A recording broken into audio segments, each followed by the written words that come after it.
You're listening to Three Kitchens Podcast, hosted by home cooks Erin Walker and Heather Dyer. Are you tired of cooking the same old things? So are we. Let's all get inspired, cook better, and eat great food. Awesome. Okay, well today I have a recipe which I think will be familiar to lots of people, and many of our American listeners will certainly be familiar. I'll bet. With Boston baked beans. Ta-da! I don't know why I said ta-da, but the way I said it was like Boston baked beans. It needed some sort of finale. Applause. Round of applause. Okay. So when I did a little bit of reading up about Boston baked beans, I read Boston baked beans are similar to regular baked beans, but I'm like, well, what do you mean regular baked beans?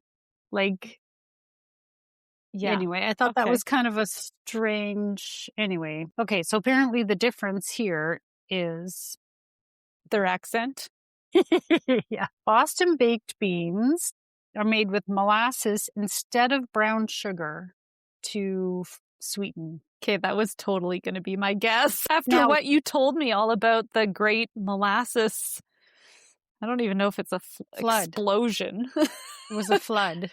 Oozing of molasses in Boston. Yeah, they had to do something with all that molasses. Therefore, they put it in their baked beans. They scraped it off their shoes and put it in their bean pot. Yuck. Nope, not quite. And if you don't know what we're talking about, go back down the episode list.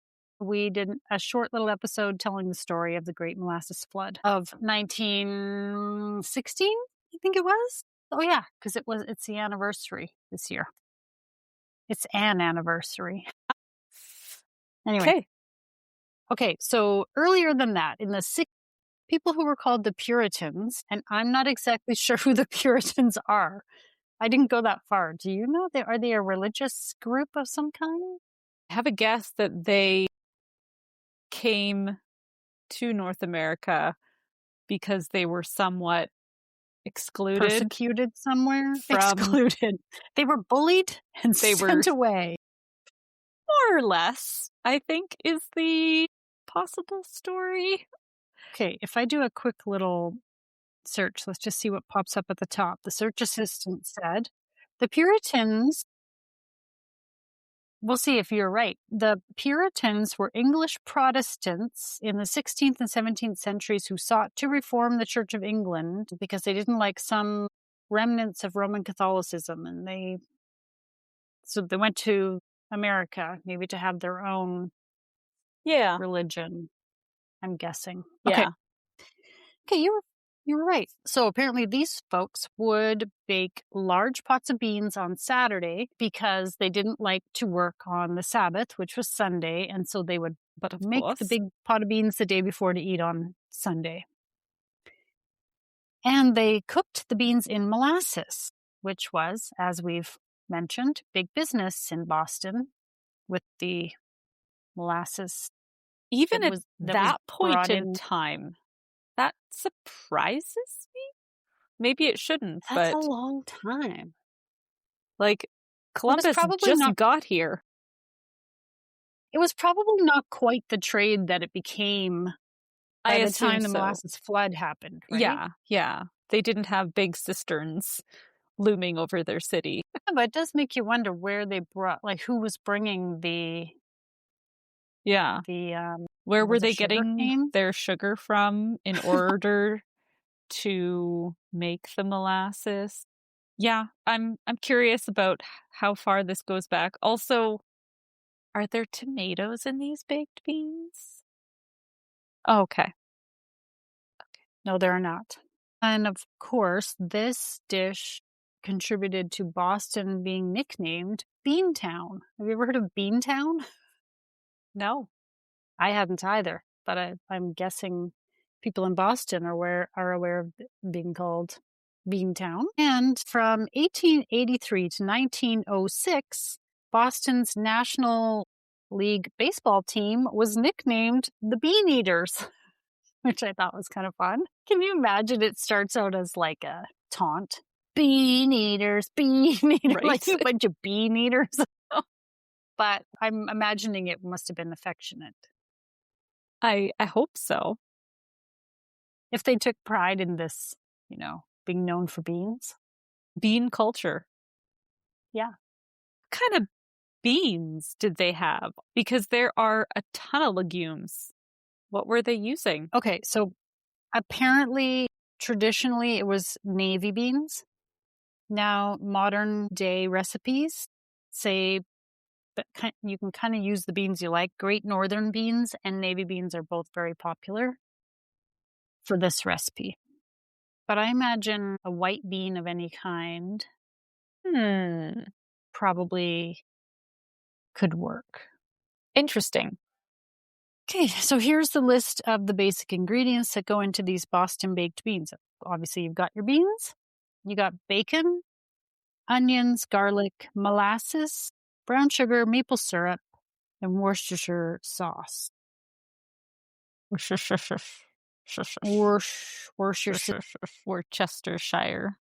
for us Yeah, linguists. When I wrote this up earlier, I was like, had to remind myself. I'm like, how do I say that again? It's been a while. Worcestershire? Yeah, I just the WOR I write down and then just scribble after the end whenever it's on my grocery list because I don't got time to write all those letters down. Mumble it. I need to get the shush. Yeah. So there you go. Okay. I feel like there was another note that I had. Yes. Earliest recipes called for salt pork or salt cured pork belly. Okay. And now they typically use bacon. So, I'm going to be using bacon. I was going to say, I think those are like one in the same. I think they're both pork bellies. Salt cured is probably the old way of doing it. Now we've got nitrates. Yes. Yum, yum. Okay. All right. So I'll be back to tell you how to make them. Hi, listener. If you're into all the foodie things like us, you're probably scrolling food, photos, and videos on at least one of the social apps. Whichever social media app is your favorite, we're probably there too. Connect with us on Instagram, Facebook, YouTube, Threads, or TikTok, or all of them if you're as crazy as we are. Say hi and let us know what recipe you'd like us to tackle next. Links to our socials are in the show notes. Now, let's get back to the show. Okay. Part 2. Just pulling up my recipe. Okay, so as questions already? I know, God. Right? I am just going to bombard you with them, Heather. So originally we talked about this because you had a recipe from, was it your sister or your sister-in-law family? Sister-in-law, yes. And it was to can the beans. Is this recipe similar to that, or did you go completely down a new track for this one? I did not make one that was meant for canning. Okay. This is a different recipe. Okay. And honestly, because I don't have a pressure canner, I don't have pressure canner equipment, I didn't look that closely at the pressure canning recipe to see how different it is. This one is baked. You start it on the stovetop and then you bake it in the oven. So it is actually baked beans. Like the Puritans would have done, except not on a hearth. You didn't build a fire out in the backyard and get your pot hanging over it and put on your cloak and your... No, but now that you've said that, I really wish you had. I really wish I could. That would be so fun. Maybe while camping this summer, make a big old pot of beans. That's if you can handle being in close quarters with your family, having eaten beans for dinner. You just get multiple tents and you get one just for you. I'll sleep in my trailer. Everyone else is outside. Okay, so this recipe called for 1 pound of Great Northern beans as your starting point. Yes. I admit that I just rummaged around in my pantry of course, I'm not going to go and buy beans if I already had some beans.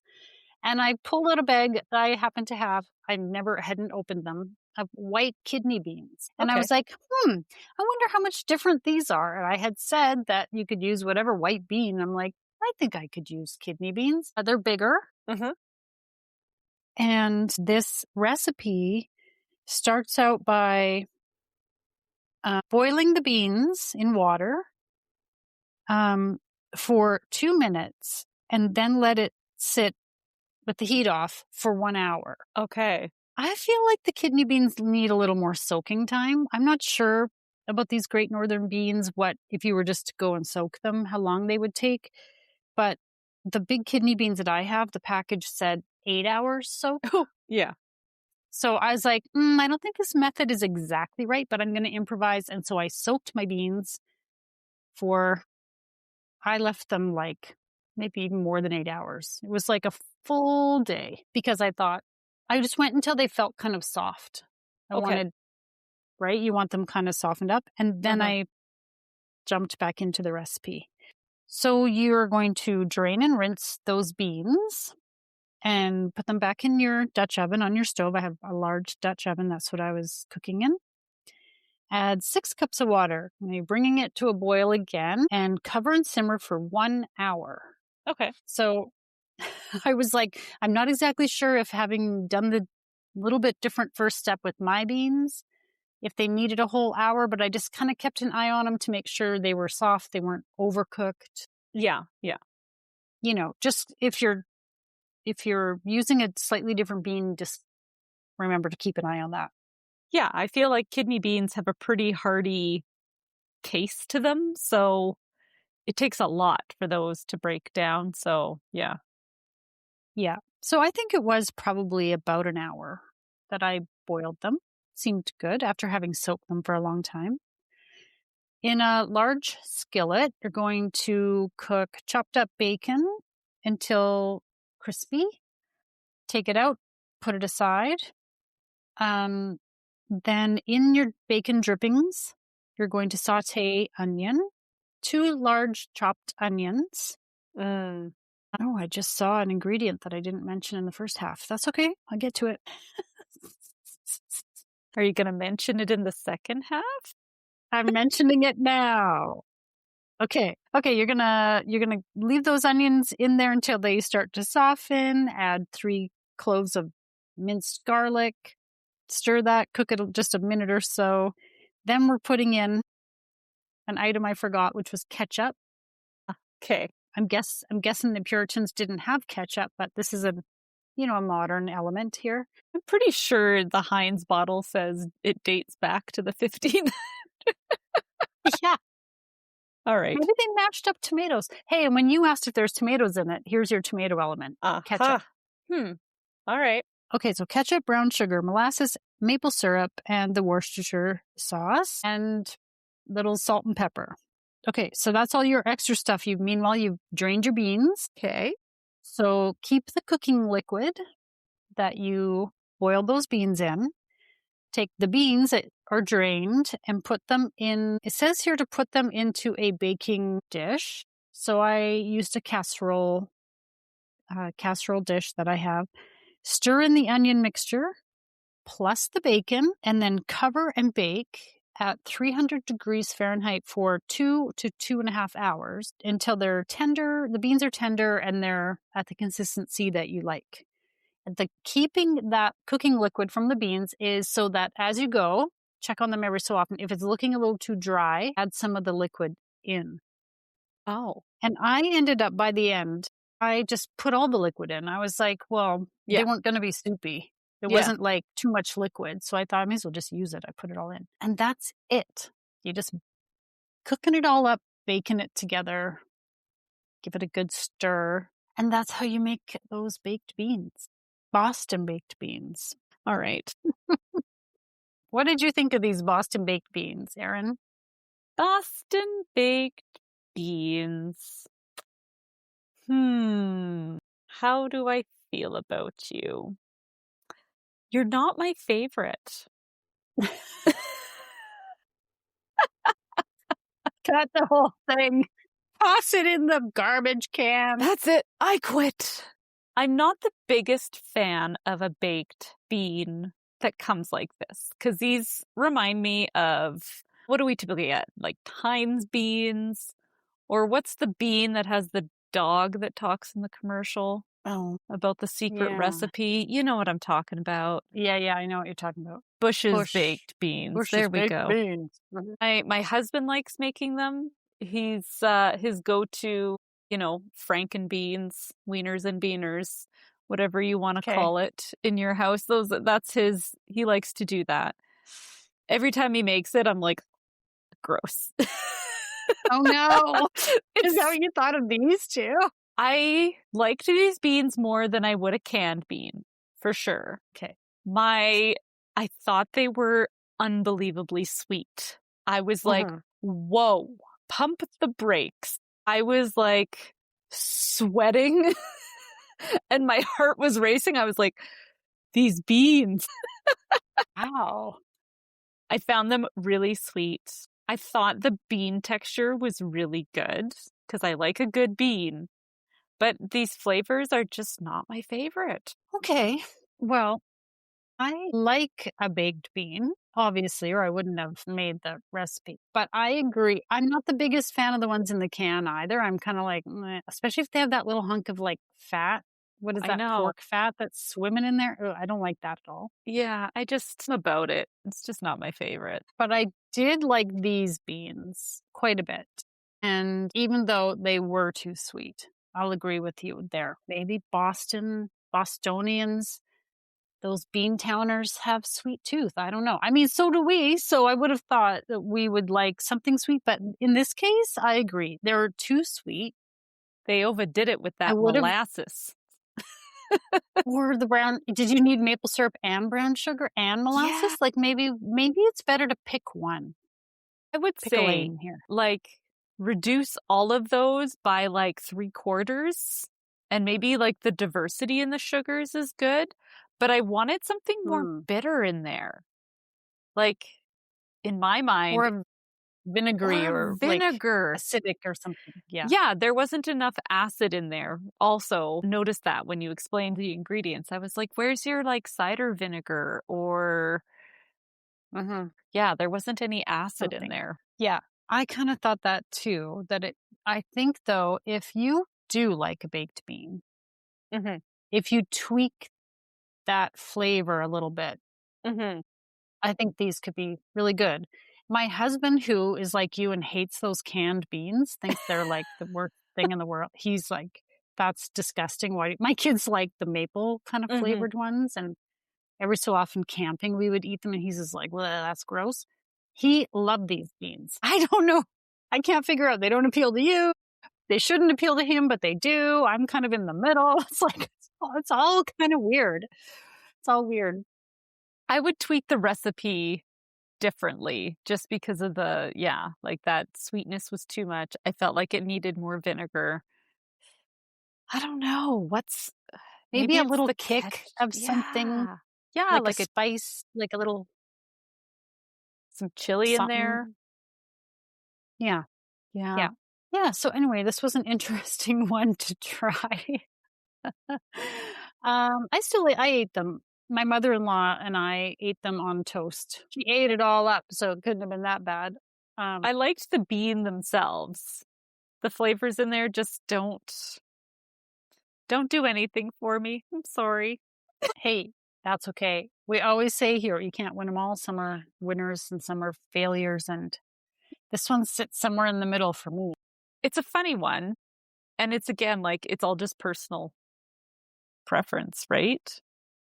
And apparently baked beans are a really divisive thing. I guess so. I do see I like the idea of making this big pot one day to kind of like hold you over, or like my kids really like them. So they ate the majority of them just in a bowl with a spoon.